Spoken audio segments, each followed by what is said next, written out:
Actually പറയുകയാണെങ്കിൽ അതിന് നന്ദി പറയേണ്ടത് എൻ്റെ അച്ഛനോടും അമ്മയോടും. കാരണം 4 ദിവസമായിട്ട് കുട്ടി ജനിച്ചിട്ടാണ്. കുട്ടീനെ കൊണ്ട് സെറ്റിൽ വരുന്നത്. സെറ്റിൽ എല്ലാവർക്കും അറിയാം ഒരു അത്ര എളുപ്പമല്ലല്ലോ.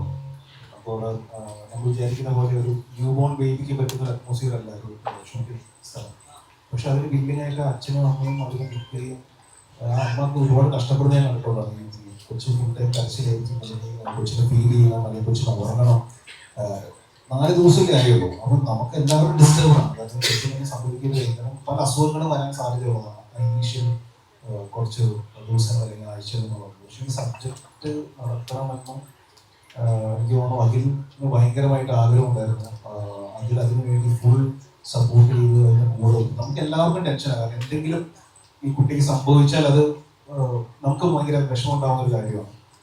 പക്ഷെ ഭാഗ്യത്തിൽ അങ്ങനെ പ്രശ്നങ്ങളൊന്നും ഉണ്ടായിരുന്നില്ല. എനിക്ക് ഭയങ്കര ടെൻഷനുള്ള കാര്യമാണ് ജനിച്ച കുട്ടികൾ എടുക്കാന്ന് ഭയങ്കര പാടാണ്. പക്ഷെ അത് മാത്രമല്ല, അത് കൊച്ചിനെ കൊണ്ട് നമ്മൾ ഓടണം, വണ്ടി കയറണം, ഇറങ്ങണം, ഇങ്ങനെ കുറേ പരിപാടികളുണ്ട് പുറത്തിനകത്ത്. പക്ഷെ വേറെ പ്രശ്നങ്ങളൊന്നും ഇല്ലാതെ നമുക്ക് ഷൂട്ടിംഗ് എടുക്കാൻ സാധിച്ചു. അപ്പോൾ അച്ഛനോടും ആ കുട്ടിയുടെ അച്ഛനോടും അമ്മയോടും നന്ദി പറയുന്നു. നമ്മുടെ സിനിമ കാണുമ്പോൾ മനസ്സിലാവും അതിന് ഒരു തീരുമാനം ഭയങ്കര വലിയ തീരുമാനമാണ്. ഇപ്പം ഞാനാണെങ്കിൽ ഞാൻ ഇങ്ങനെ തീരുമാനം എടുക്കുമല്ലോ, എനിക്ക് ഭയങ്കര പേടിയുള്ളതാണ്. പക്ഷെ അവരത് ഈ സിനിമയുടെ ഈ സ്ക്രിപ്റ്റിൽ ഈ സിനിമ നടക്കണമെന്ന് ആഗ്രഹത്തോടു കൂടി നിങ്ങൾ കൂടെ നിന്നു എന്ന് പറഞ്ഞാൽ